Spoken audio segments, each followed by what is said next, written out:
মানুষের মৌত কিভাবে আসে তার একটা ঘটনা শুনুন। একটি ছেলে বিদেশ থাকে, গিয়ে 5 বছর হয়েছে। তার মাকে একদিন হঠাৎ করে ফোন করছে, সালাম দিচ্ছে, আসসালামু আলাইকুম ওয়া রাহমাতুল্লাহ।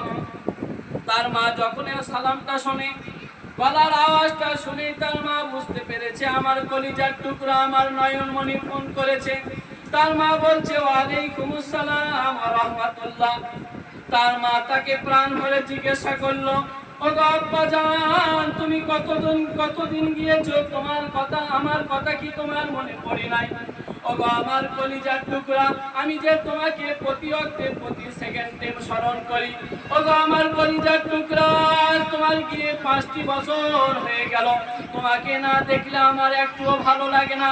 ওগো আমার আব্বা জান, তুমি বিদেশ থেকে বাড়ি চলে আসো, তুমি বাড়িতে